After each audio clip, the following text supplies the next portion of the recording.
Welcome back to Hypno Witch. This is where I discuss hypnosis, spirituality, mental health, and their intersections. I'm Victoria Lee, and I'm a certified hypnotherapist and certified past life regression specialist. So, wow, I took a little break. I took a little moment to breathe, to check in. This is actually pretty topical for what I wanted to talk about today. Today I'm going to be discussing hypnosis and grief and loss. And, I just want to start by sharing that, I actually lost my best friend this year. Like my absolute number one best friend on planet Earth. And I've lost people before, and it wasn't quite as intense as losing my absolute best friend, even though those times were intense as well. And the interesting thing about grief and losing people is that, especially people as we get older, we will pretty much all experience grief and loss to some extent. If you have lost someone, or if you are losing someone, or if you're grieving, or if there's been a major change in your life that you've had to take some time to get used to, you're not alone. So many of us, pretty much all of us, especially the adults, have lost someone or had a major change or moved or experienced divorce. Even, grief can happen because of so many different things. Any major change in one's life, like I said, moving, divorce, even positive things like graduation, any changing jobs, like the end of an era in a person's life, losing a pet especially. People's, pets are like their family. All of these things can initiate a grieving process. And it's normal and natural to experience grief because of these things. Now, I'd like to start by defining grief. Grief happens when something that was is no more. It's that simple. Something that was once a significant part of your life is no more. That, in and of itself, initiates the grieving process. We experience a full range of emotions when we experience grief and loss. And it's really important to remember that there is no timeline, there is no time limit, there's no typical response. Everyone responds differently. Some people grieve for a shorter period of time, and sometimes people get stuck in the grieving process for years or even decades.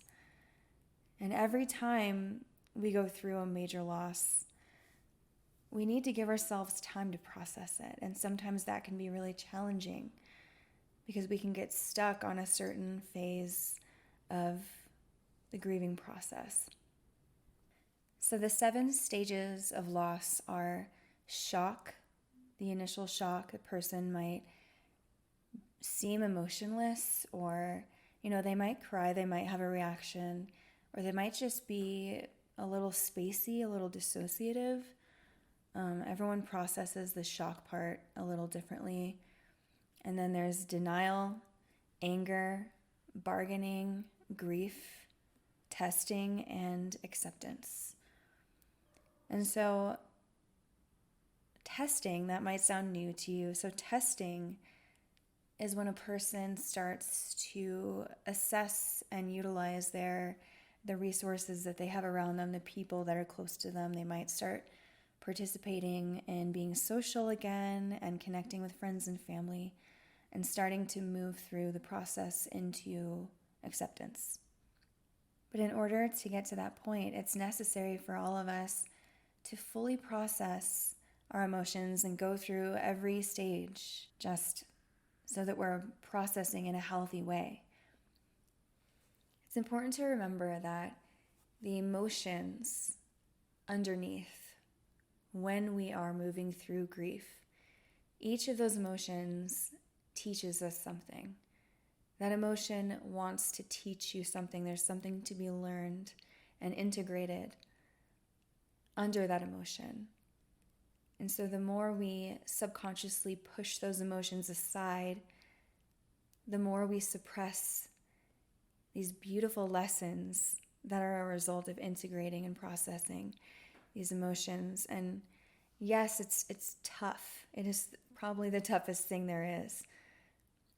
But we want to do this work, and we want to uncover these pearls of wisdom, this gold, knowledge, this wisdom that's kind of buried underneath these emotions, because they are there to teach us. If we don't allow ourselves time to process and go through the stages of loss, we can kind of get stuck, kind of ruminating on things, have a really hard time moving forward in our lives. This can affect our relationships, have negative effects on how we perform in work situations, and we can even experience disease if we don't process these emotions properly. And so actually, as a hypnotherapist, I am actually certified in hypnosis for grief and loss specifically to help people do just that, because this is such incredibly important work, helping people navigate and process grief and process these significant losses in our lives. Grief has a very special way of refreshing our reverence for life itself. Well, it can. When we're in it, it can feel like this big existential what the fuck moment. Like you just want to wring your hands and get mad and be like, what the fuck is this? It can be incredibly, unrelentingly painful. And it can seem like it will never end. But when we can manage to move through it, at times it can allow us a deeper reverence. It kind of grounds us back into ourselves. And we're able to see the world around us with clearer eyes than before. Kind of appreciating the subtler, more simple things. And kind of creating this soul refinement. There are really amazing and beautiful and incredible perspectives to be had through doing this work of processing our grief.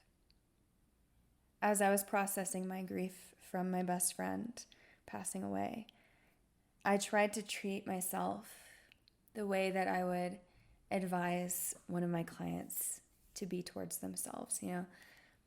I really kind of blocked it subconsciously for a while, the grieving process, and that wasn't good for me. So eventually I let myself slow down a little bit.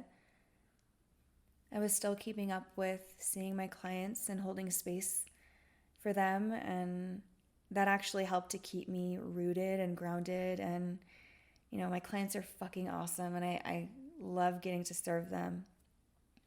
But as far as producing content and creating, this podcast or any of my social media stuff, I really just let myself slow down just so I could be present with and allow myself the time and space to feel and process and be fucking angry and be sad and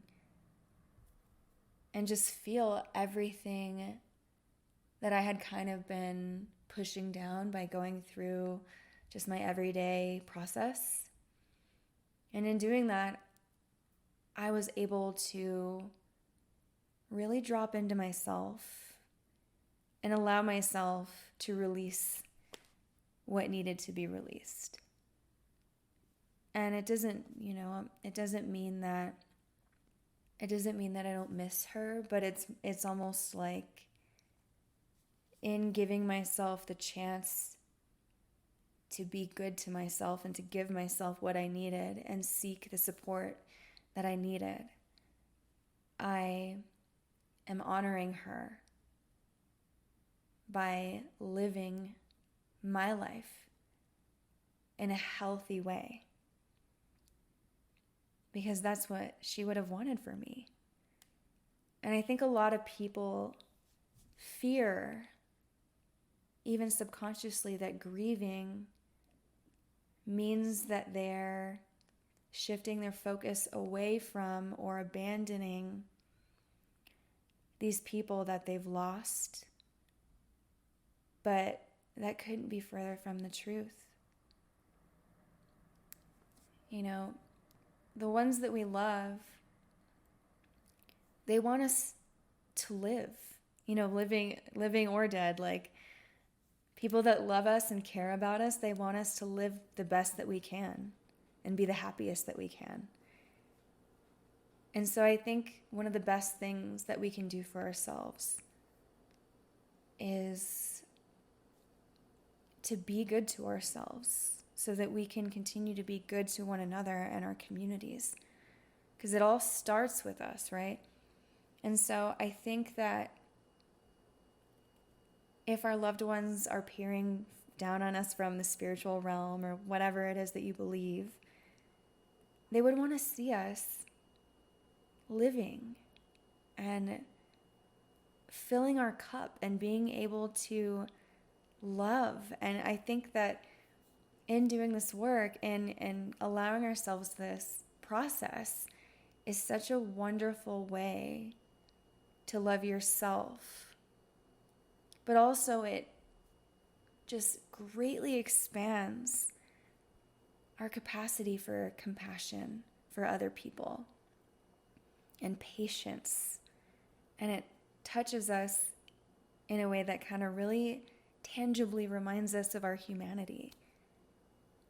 And I think that can be a really beautiful thing to viscerally learn and integrate on a nervous system level once we can do that. If you're stuck in your grieving process and you just can't move past, just know that you don't have to stay stuck. You're not dishonoring your loved one by allowing yourself to process your emotions and live a healthier life. There are ways for you to feel relief and to feel good again. Death can be a way of reminding us of just how precious life is and encourage us to live more fully and with more intention. It's just about sorting through and processing everything so that you can reach that point. And I know it's not easy, but it is possible. You're not alone. I promise, you're not alone. They say the darkest hour is just before dawn. And in my life, I've absolutely found that to be true.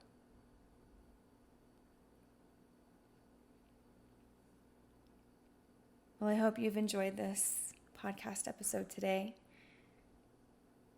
If you'd like to book a one-on-one hypnotherapy session with me, you can do so through my website, victorialeehypnosis.com.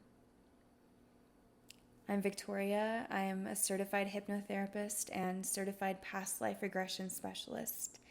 And I'm also certified in hypnosis for grief and loss. All right.